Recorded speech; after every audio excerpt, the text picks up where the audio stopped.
میں شروع کروں گی میرا خیال ہے کہ پہلے تھوڑا سا یہ سمجھا کے یا یہ بتا کے کہ جو ایک وائڈر ڈی کالونائزنگ کی موومنٹ ہے یا تحریک ہے انگلینڈ میں اور امریکہ میں، زیادہ انگلینڈ کے حوالے سے، کہ وہاں پر کیا بحث ہے اور اس میں کچھ حد تک جس قسم کا کام میں کر رہی ہوں وہ کیسے اس کے اندر فٹ آتا ہے۔ تو جیسے کہ ابھی انہوں نے بتایا کہ میں کمپیریٹیو پولیٹیکل تھیوری ایک سب ڈسپلن بن رہا ہے، اور میں اس میں اپنے آپ کو اپنے آپ کا اپنا شمار کرتی ہوں۔ کمپیریٹیو پولیٹیکل تھیئرسٹ تھوڑے کریٹیکل مسلم اسٹڈیز سے فرق ہیں، اور اس کا بڑا فرق یہ ہے کہ کمپیریٹیو پولیٹیکل تھیوری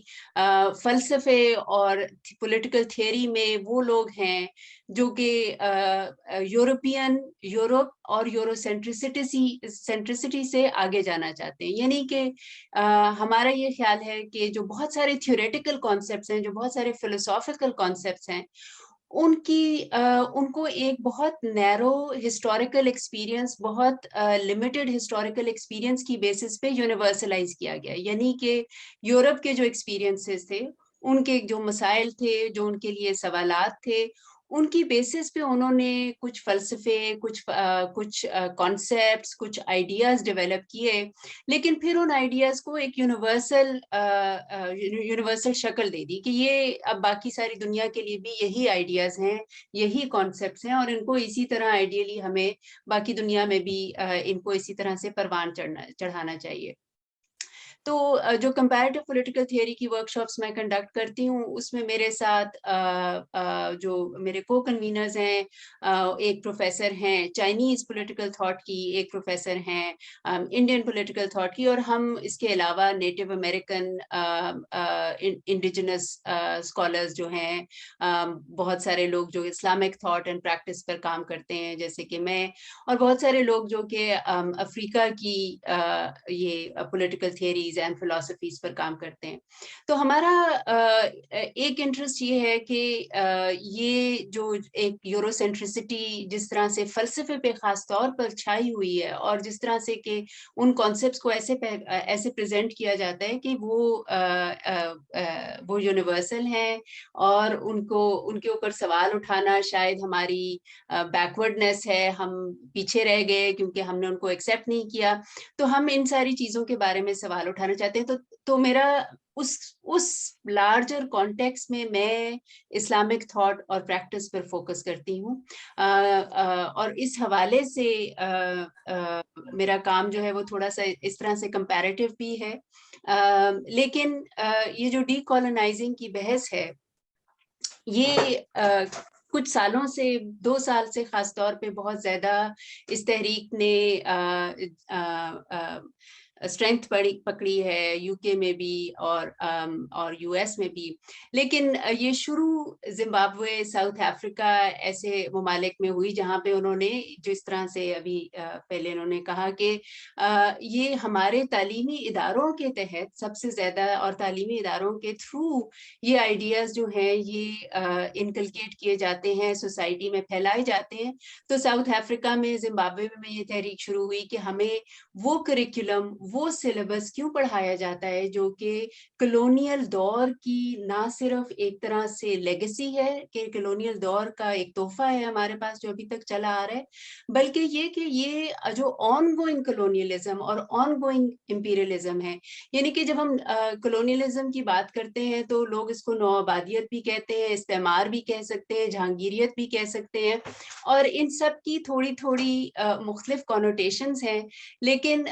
سب سے زیادہ استعماریت اور جہانگیریت کے حوالے سے اگر سوچیں تو ہم یہ بھی ریئلائز کرتے ہیں کہ کلونیلزم ختم نہیں ہوا، کلونیلزم ایک ابھی تک چل رہا ہے۔ فزیکل آکیوپیشن، نوآبادیت شاید ختم ہو گئی یا کم ہو گئی، لیکن جو ایک آئیڈیاز کے لیول پہ خاص طور پہ جو ایک ڈومیننس ہے اور ایک ہیجمنی ہے وہ ابھی تک چل رہی۔ تو یہ تحریک افریقہ سے ایک طرح سے شروع ہوئی، لیکن اس کے بعد یہاں پہ یورپ میں آہستہ آہستہ، خاص طور پہ یو کے میں اور یو ایس میں اس نے یہ زیادہ بڑھی۔ US میں کیونکہ وہاں پہ اپنے تضاد بہت زیادہ ہیں اور وہاں پہ ریشل جو فرق ہے اس کی وجہ سے بھی یہ بڑی وہاں پہ. لیکن اکثر پچھلے 2-3 سالوں سے پاکستان آ کر میں یہی سوچتی تھی کہ پاکستان میں اگر ہم گفتگو کریں تو بہت کم یونیورسٹیز میں، بہت کم تعلیمی اداروں میں اس کے بارے میں بات ہو رہی ہے. اور اگر وہ بات ہو رہی ہے تو وہ بہت ہی ایک لمیٹڈ سے انداز سے ہو رہی ہے کہ کچھ چیزیں ہم کریکولم میں چینج کر دیں، اس کتاب کے بجائے وہ کتاب پڑھا دیں. لیکن ایک جامع طریقے سے اس بات کو سمجھنا کہ ہمارے تعلیمی نظام کا مقصد کیا ہے، ہم کس لیے نالج پروڈیوس کرتے ہیں اور ہم کس لیے نالج کنزیوم کرتے ہیں، یعنی کہ جو پڑھا رہے ہیں وہ کیوں پڑھا رہے ہیں، جو پڑھ رہے ہیں وہ کیوں پڑھ رہے ہیں. اور یہ جو ساری انسٹیٹیوشن ہے، جو ایک یونیورسٹی، اسکول، کالج ہے، اس کا مقصد کیا ہے. ایک لحاظ سے جیسے کہ میں یہاں لندن میں اپنے اسٹوڈنٹس کو اکثر یہی بتاتی ہوں کہ دیکھیں ہم چاہتے ہیں کہ میں چاہتی ہوں کہ میں اپنے ہر اسٹوڈنٹ کے ساتھ علیحدہ بہت وقت لگاؤں، ان کے ساتھ سمجھوں، ان کے مسائل ان کے ساتھ جوڑ کے بات کی جائے. لیکن جب میرے پاس 60 اسٹوڈنٹس کی کلاس ہوتی ہے یا 70 اسٹوڈنٹس کی کلاس ہوتی ہے تو یہ ہم ایک انڈسٹریل اسکیل پر چیزیں پڑھا رہے ہیں. اور انڈسٹریل اسکیل پہ پڑھانا، کیپٹلزم کے اندر ایجوکیشن کو فٹ کرنا،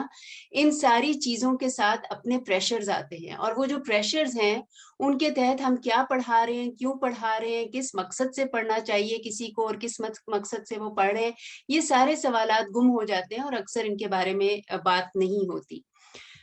تو میں بہت مشکور ہوں IPS کی کہ انہوں نے اس سوال کو اٹھانے کے لیے یہ تقریب، یہ گفتگو ایک طرح سے آرگنائز کی. میرے پاس وقت کم ہے اور کہنے کو بہت کچھ، لیکن میں 3 موٹی باتیں کرنا چاہوں گی. پہلی بات میں اسلامک اسٹڈیز کے حوالے سے کرنا چاہتی ہوں کہ اسلامک اسٹڈیز کو ڈی کالونائز کرنے کا کیا مقصد ہے اور کیا مطلب ہے. اگر ہم ڈی کالونائزیشن کو سمجھتے ہیں ایک وہ عمل جس سے ہم کلونیلزم کے ایفیکٹ کو سمجھیں، یعنی کہ کلونیلزم کا کیا ایفیکٹ ہوا، اور پھر ہم اس ایفیکٹ کو میٹیگیٹ کرنے یا کم کرنے کے لیے کیا کر سکتے ہیں، تو یہ ایک ڈی کالونائزیشن کو سمجھنے کا ایک طریقہ ہے. جو ایفیکٹ کو سمجھنا ہے وہ انفیکٹ اتنا آسان نہیں ہے جتنا اکثر سمجھا جاتا ہے، کیونکہ ایفیکٹ کو سمجھنے کے لیے ہمارے پاس جو کانسیپٹس ہیں، ہمارے پاس جو آئیڈیشنل ریسورسز ہیں، یعنی کہ جو خیالات ہیں، جو ان مسائل کو اظہار کرنے کے لیے الفاظ ہیں، وہ بھی کلونیلزم سے افیکٹڈ ہیں. اور جو ہم سولوشنز پیش کرتے ہیں ان میں کئی دفعہ ہم دیکھتے ہیں کہ دوبارہ ایک کلونیلزم کے ایفیکٹ کی جھلک آتی ہے. اور میں آپ کو ابھی تھوڑی دیر میں کچھ مثالوں کے ذریعے سے یہ بات سمجھانے کی، شاید ذرا بہتر سمجھانے کی کوشش کروں گی. لیکن اگر ہم اسلامک اسٹڈیز کو ایز اے ڈسپلن دیکھیں، یعنی کہ وہ کیسے ابھرا ایک ڈسپلن، یہ ڈسپلن ہم کہہ سکتے ہیں کہ 19th سینچری کے آنورڈز، یعنی کہ 1800 سے آنورڈز ایک زیادہ کانکریٹ شکل اس کی بننا شروع ہوئی. اور یہ ڈسپلن اور کچھ اور ڈسپلن بھی، مثلا پولیٹیکل تھیوری جس میں کہ میں کام کرتی ہوں، یا سوسیولوجی اور اکنامکس، یہ disciplines late 19th century early 20th century میں اس وقت ان کی تشکیل ہوئی زیادہ کانکریٹ طریقے سے، جب کلونیلزم بھی اپنی پیک پر تھا. اور جو نہ صرف یہ کہ وہ باتیں اور کلونیلزم کے جو امپٹس تھا وہ نہ صرف ان مسائل میں آیا جو کہ انہوں نے اٹھائے کہ یہ مسئلے ہیں، ہمیں ان مسئلوں کے یہ مسئلے ہیں، یہ سوال ہیں، ہمیں ان کی اس طرح سے جواب ڈھونڈنے ہیں، بلکہ کہ اسٹرکچر کس طرح سے ہوئی یہ کانورسیشن، وہ سارے میں ہمیں کلونیلزم کی جھلک نظر آتی ہے. تو اسلامک اسٹڈیز کی مسلمان تو کام کر ہی رہے تھے اسلام پر، علماء کا اور مختلف مفکرین کا کام اسلام پر بہت عرصے سے چل رہا ہے. اسلام سے زیادہ شریعہ پہ، حدیث پہ، تاریخ پہ، فلسفے پہ مختلف ایسپیکٹس پہ ایک مسلمان کی زندگی میں ایک مسلم اسٹیٹ کی رننگ پہ، یہ سب سوالات لوگ اس کے اوپر بہت کام تو ہو ہی رہا تھا. لیکن جو یورپین جس کو ہم ماڈرن ایکیڈیمک ڈسپلن کہتے ہیں، اس کے اندر اسلام ایک مسئلے کے طور پہ دیکھا گیا. یعنی کہ اسلام کیا ہے، اسلام کی کیا ایسنس ہے، اسلام کا کیا ایفیکٹ ہوتا ہے. تو جو ان سوالوں کے ساتھ اسلامک اسٹڈیز جڑا تھا ایز اے ڈسپلن، وہ سوال ہی ایک طرح سے کلونیل سوال تھے کہ ان پاپولیشنز کو کیسے مینج کرنا ہے، ان کے پاس کون سے خیالات ہیں، ان خیالات کا کیا ایفیکٹ ہے ہمارے لیے، ان خیالات کو کیسے تبدیل کیا جاتا ہے. اور جیسے کہ ہم نے پہلے بھی بات کی کہ کلونیلزم کے فزیکل آکیوپیشن کے بعد یہ بات ختم نہیں ہوئی، کیونکہ انفیکٹ ہم دیکھتے ہیں کہ یہ انٹینسیفائی کر گئی 1950s کے بعد، جب بہت سارے ملک دنیا کے جو کہ پہلے کالونائز تھے اور پھر بعد میں انہوں نے اراؤنڈ دیٹ ٹائم انہوں نے اپنی آزادی حاصل کر لی. تو اس وقت سے انفیکٹ یہ پروسیس اور انٹینسیفائی کر گیا کہ ان لوگوں کو کیسے ڈیفائن کیا جائے، کیسے مینج کیا جائے. تو ہم اگر اس وقت کی اسلامک اسٹڈیز کی اسکالرشپ لیتے ہیں تو اس میں ایک بہت امپورٹنٹ تھیم ہے کہ اسلام اور ماڈرنٹی کیا کمپیٹیبل ہے، کیا اسلام ماڈرنٹی کے ساتھ کمپیٹیبل ہے. اور ہمارے اپنے بہت سارے مفکرین نے اس پہ بہت غور کیا کہ ماڈرنٹی اور اسلام کا آپس میں کیا تعلق ہے.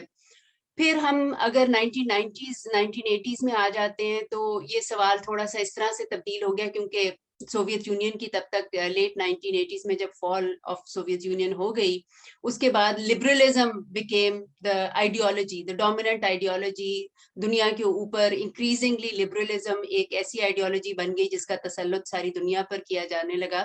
تو پھر ہمارے لیے سوال یہ بن گیا، اسلامک اسٹڈیز میں لوگ یہ دیکھنا شروع ہو گئے کہ کیا اسلام اور لبرلزم کمپیٹیبل ہے. اور آف کورس بہت سارے مسلم نان مسلم اسکالرس کی کوشش یہی تھی کہ وہ یہ دکھائیں کہ اسلام اور لبرلزم کمپیٹیبل ہیں، کہ وہ آپس میں ان کا کوئی نہ کچھ اوور لیپ ہے. اور پھر جب ہم وار آن ٹیرر کے جو تقریباً ہم نے 2 دہائیاں گزاری ہیں، اس میں سوال اور بھی فوکس ہو گیا. سوال بن گیا کہ کیا اسلام اور ٹالرنس کمپیٹیبل ہیں کہ نہیں. اور آپ دیکھیں کہ یہ سوال اس طرح سے شیپ ہوتا ہے کہ وائلنس کا سارا برڈن مسلمانوں پر اور اسلام پر آ جاتا ہے کہ یہ لوگ جو ہیں کیونکہ یہ وائلنٹ ہیں تو اب ٹالرنٹ یہ ہیں کہ نہیں، کیا ان کے پاس کوئی ایسے ریسورسز ہیں کہ یہ ٹالرنٹ بھی ہو سکیں. وہ سارا بوجھ اس پہ آ جاتا ہے. ہم یہ نہیں پوچھتے اس فریم ورک میں کہ کیا لبرلزم کے کوئی مسائل ہیں، کیا ٹالرنس جو کہ لبرل ٹالرنس ہے اس کے کچھ مسائل ہیں، اس کی کوئی لمیٹیشنز ہیں، اس کے اندر کوئی فریکچرز ہیں. تو سارا برڈن آف پروف جو ہے وہ ایک طرف آ جاتا ہے اور دوسری طرف سوال اٹھانے کی جگہ نہیں رہتی. تو یہ ایک ایفیکٹ ہے اس فریمنگ کا اور ایک طرح کی یہ کلونیل لیگیسی کا کہ سوال اٹھانا کہ کون سا سوال امپورٹنٹ ہے جس کے لیے ہم نے جواب ڈھونڈنے ہیں، وہ سوال اٹھانے کی کیپیسٹی ہمارے پاس نہیں رہتی، یا پریویسلی کالونائز لوگوں کے پاس اور ان دس کانٹیکس پریڈومیننٹلی مسلمس کے پاس نہیں رہتی. تو ہم یہ دیکھتے ہیں کہ جب یہ جو اسٹڈی تھی اسلام کی کلونیل دور میں جب شروع ہوئی، اگر ہم ساؤتھ ایشیا کے حوالے سے دیکھیں، بر صغیر ہند کے حوالے سے دیکھیں کہ 1789 آنورڈز ایک پروسیس شروع ہو گیا جس میں کہ شریعہ جو کہ ایک بہت ڈائیورس اور ملٹیپل طریقوں سے جس کو کہ پریکٹس کیا جاتا تھا اس کو سٹینڈرڈائز کرنا شروع کر دیا. کیونکہ اب آپ میں اگر اس وقت ایسٹ انڈیا کمپنی تھی جس کو 1857 کے بعد برٹش اسٹیٹ نے ٹیک اوور کر لیا، لیکن ایسٹ انڈیا کمپنی نے جب کیلکٹا اور اس کے آس پاس اپنا کنٹرول اسٹیبلش کرنا شروع کیا تو ان کے لیے یہ ایک سوال تھا کہ ہم نے ان لوگوں کو کس طرح سے ایڈمنسٹر کرنا ہے. تو اس وقت مغلوں کے تحت جو سسٹم چل رہا تھا انہوں نے اسی کو ماڈیفائی کرنا چاہا کہ مسلمان شریعہ کے تحت اپنے مسائل حل کرتے تھے، ہندو اپنے ریلیجس کوڈ کے تحت اپنے مسائل حل کرتے تھے وغیرہ وغیرہ. تو انہوں نے دونوں کوڈز کو کوڈ بنانے کی کوشش کی. انہوں نے کہا کہ ہم اس کو انکریزنگلی ولیم جونز اور اس طرح کے اور اورینٹلسٹ نے انہوں نے کہا کہ یہ تو شریعہ میں تو بہت ساری انٹرپریٹیشنز ہیں. کوئی بندہ چوری کرتا ہے تو اس کے تو بہت سارے مختلف طریقے سے اس کو ہم حل کر سکتے ہیں. ہاتھ بھی کاٹ سکتے ہیں, لیکن ہو سکتا ہے چور کو ہی پیسے دے کے بھی گھر بھیج دیں کہ یہ بیچارہ بھوکا تھا تو اس لیے اس نے چوری کی. تو شریعہ میں تو بہت زیادہ انٹرپریٹیشنز ہیں ان مسائل کی. تو اس کو نیرو کریں تاکہ جو انگریز جج بیٹھا ہے اس کو سمجھ آئے کہ اس نے اس کو کس طرح سے امپلیمنٹ کرنا ہے. تو یہ ایک انکریزنگلی سینٹرلائزڈ اسٹیٹ کی ریکوائرمنٹ تھی کہ شریعہ کو اس طرح سے اسٹینڈرڈائز کیا جائے. اب ہم دیکھتے ہیں کہ 100 سال کے بعد اس کا اثر یہ ہوتا ہے سارے پروسیس کا, 100 سال کے بعد, کہ late 19th early 20th century تک اربن مسلمز خاص طور پہ برے صغیر میں وہ خود کہنا کیونکہ شریعہ ان کے لیے آہستہ آہستہ ایک بہت لمیٹڈ اور ڈینوڈڈ چیز بن جاتی ہے. اس میں وہ کیپیسٹی, اس میں وہ وسعت جو کہ ایکچولی شریعہ کی ایک اسٹرینتھ تھی وہ نہیں رہتی. تو وہ بھی کہتے ہیں کہ ہاں ویسے ہمیں اب شریعہ کو ریفارم کرنے کی ضرورت ہے اور اسلام کا کوئی ایسنس ہم ڈھونڈیں جس کے ساتھ شریعہ کو کمپیٹیبل کریں اور اسٹینڈرڈائز کریں اور اس کو آسان بنایا جائے کہ وہ ریاست کے ساتھ کمپیٹیبل ہو. تو دوسری چیز, جو دوسری بڑی چیز, پہلی بڑی چیز, پہلا موٹا پوائنٹ ایک لحاظ سے جو میں آپ کے سامنے پیش کرنا چاہ رہی تھی وہ یہ تھا کہ ایک تو کولونیلزم آن گوئنگ چیز ہے, اور دوسرا یہ کہ اس کی جو اسلامک اسٹڈیز میں اور جگہوں پہ بھی, اسلامک اسٹڈیز میں بھی اس کا جو ایک اثر ہوا ہے وہ یہ کہ سوال کون ڈیفائن کرتا ہے, کہ پوچھنے والا سوال کیا ہے, وہ طاقت جو ہے وہ ایک اس ڈسپلن میں اور اس academic as well as political process کے تحت ہمارے سے لے لی گئی. دوسرا اس کا لانگ ٹرم ایفیکٹ یہ ہوا کہ اوور ٹائم کیونکہ انسٹیٹیوشنز ان آئیڈیاز کے ساتھ لنک کر کے بنائی گئی, جیسے میں نے شریعہ کے ایگزامپل میں آپ کو بتایا, تو مسلمانوں کو خود بہت سارے مسلمان مفکرین خود یہ کہنا شروع ہو گئے کہ اس قسم کے چینجز ہمیں چاہیے جو کہ ان چیزوں کو اسٹینڈرڈائز کریں, نارملائز کریں, ماڈرنٹی کے ساتھ کمپیٹیبل کریں. اس بات میں ایکچولی آپ اس کی ایک اور ایگزامپل جو میں آپ کو اس حوالے سے دینا چاہوں, جو کہ میرا خیال ہے کہ اس لیے بھی بہت انٹرسٹنگ ہے کیونکہ وہ لوگ جو کہ ڈی کالونائز اس وقت کرنا چاہ رہے تھے ان کے لیے بھی کچھ لمیٹیشنز تھیں, اور یہ چیز ہم پر بھی اپلائی کرے گی. اگر ہم ان کی طرف دیکھتے ہیں تو ہمیں بھی پھر اس کے بارے میں سوچنا چاہیے. مثلاً مولانا مودودی پہ جو میرا کام ہے اس حوالے سے میں نے یہ دیکھا کہ مولانا مودودی نے ایکسپلیسٹلی کئی دفعہ کہا کہ ہمیں یورپین مولانا مودودی نے نیشنلزم کے خلاف, ہی واز ویری کلیئر, انہوں نے کہا کہ نیشنلزم ایک بہت بڑا مسئلہ ہے جو کہ ڈیموکریسی کے لیے بھی ایکچولی ایک مسئلہ ہے, اور یورپین ڈیموکریسی اور نیشنلزم اکٹھے ڈیولپ کیے, یہ ان کا مسئلہ ہے. دے ہیڈ پرٹیکولر سچویشن جس کی وجہ سے ان کا ڈیموکریسی اور نیشنلزم اکٹھے ڈیولپ ہوئے. لیکن باقی دنیا کے لیے اور خاص طور پہ ہندوستان کے مسلمانوں کے لیے نیشنلزم از اے میجر پرابلم. سو مولانا مودودی نے نیشنلزم کی بہت تھرو گوئنگ کرٹیک کی, اور انفیکٹ بہت سارے لوگوں نے اس کرٹیک کو پہچانا نہیں ہے. بہت سارے لوگ کہتے ہیں کہ انہوں نے اس کو بس نیشنلزم کو ان اسلامک کہہ دیا اینڈ دیٹ از اٹ. ہم نے اس سے آگے دیکھنا ہے کہ انہوں نے کس وجہ سے اس کو ان اسلامک کہا.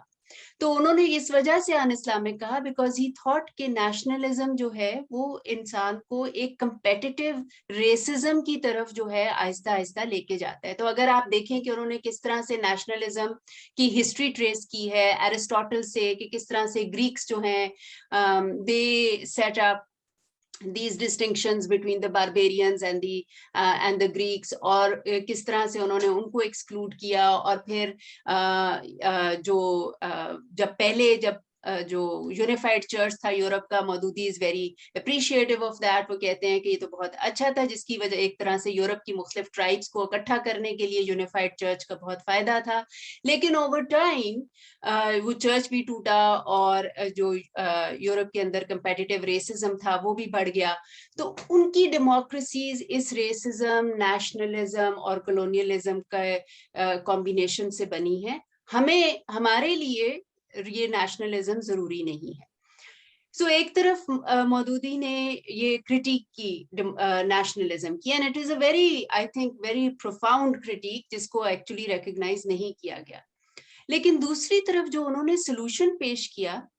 وہ الٹیمیٹلی اس کانٹیکس سے اور اس فریم ورک سے باہر نہیں تھا جو کہ جس میں کہ وہ آپریٹ کر رہے تھے. اور وہ کانٹیکس کیا تھا؟ وہ ایک کانٹیکس تھا 1920s آنورڈس جس میں کہ دنیا کی جو بڑی بڑی اس وقت تحریکیں تھیں وہ سب ایڈوکیٹ کر رہی تھی کہ آپ اسٹیٹ کو ٹیک اوور کریں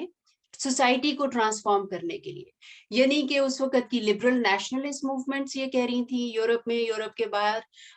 communist movement obviously had done that, وہ ایک بہت اس وقت آپ اگر اپنے آپ کو اس وقت میں ڈالنے کی کوشش کریں 1920s کے بعد 1917 میں رشین ریولوشن کے بعد جو ایکسائٹمنٹ تھی کہ یہ ایک طریقہ ہے کہ جس سے آپ واقعی بہت میجر ٹرانسفارمیشنز لا سکتے ہیں اگر کچھ لوگ، کیونکہ رشین ریولوشن میں یہ ہوا کہ ایک وین گارڈ پارٹی جو کہ اسٹیٹ کو ٹیک اوور کر لے تو وہ سوسائٹی کو بہت پروفاؤنڈلی تبدیل کر سکتی ہے.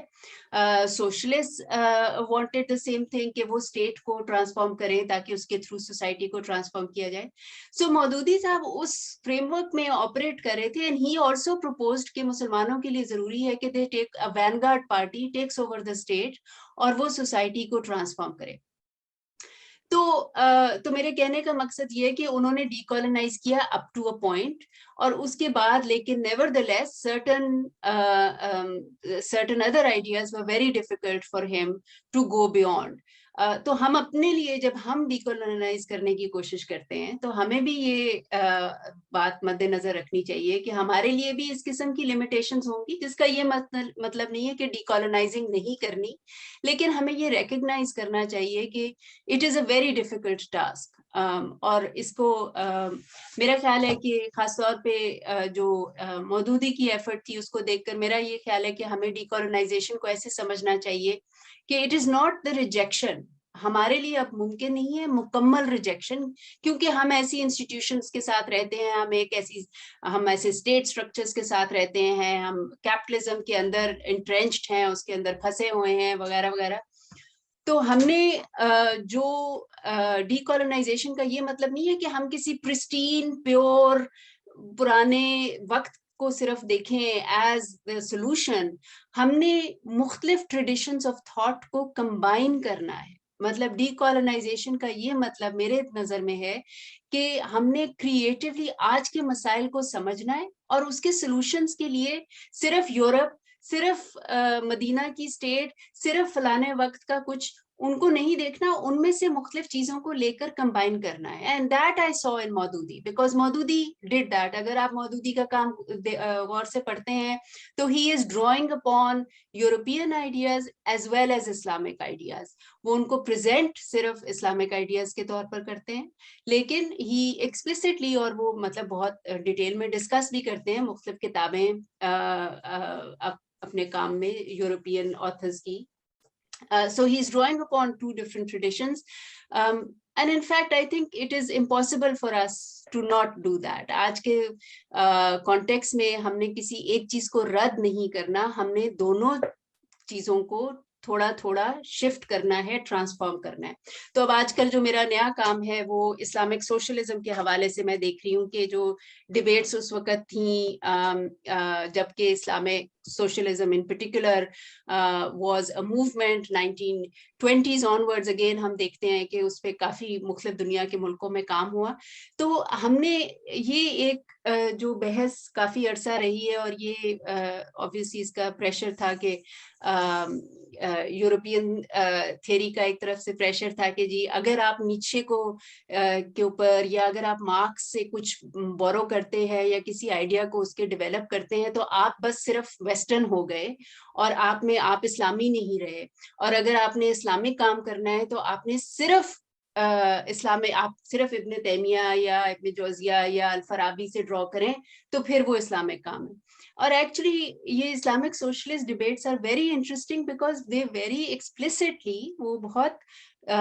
صاف اور کانشیسلی وہ یہ کہتے تھے کہ ہم یہ مختلف ٹریڈیشنز کو کمبائن کر رہے ہیں. وہ ایکسپیریمنٹ کتنا سکسیسفل تھا، کیوں نہیں سکسیسفل تھا، وہ بھی مد نظر رکھنے کی ضرورت ہے. لیکن ہم آج کے مسائل جبکہ ان ایکوالٹی دنیا میں بہت بڑھ گئی ہے ہم ہم اس کی اسٹیٹسٹکس ڈسکس کر سکتے ہیں اگر آپ بعد میں سوال جواب کے سیشن میں. لیکن وی نو امپیریکلی کہ دنیا میں انیکوالٹی پچھلے 20 سالوں میں بہت زیادہ بڑھ گئی ہے. تو اس انیکوالٹی کو ایڈریس کرنے کے لیے ہمیں اگر ان اسلامک سوشلسٹ ڈبیٹ سے کوئی نئے آئیڈیاز, کوئی نئے طریقے نظر آتے ہیں, تو I think this is a good time to start looking at those to learn from those conversations. تو آخری چیز پھر میں یہ کہنا چاہوں گی کہ ایک بہت امپورٹنٹ ایلیمنٹ جو کہ کلونیلزم کا چلا آ رہا ہے ہماری سوچ میں, بہت ساری ڈبیٹس میں, اسلامک اسٹڈیز کی کانفرنسز میں ابھی بھی جب میں جاتی ہوں تو آئی نوٹس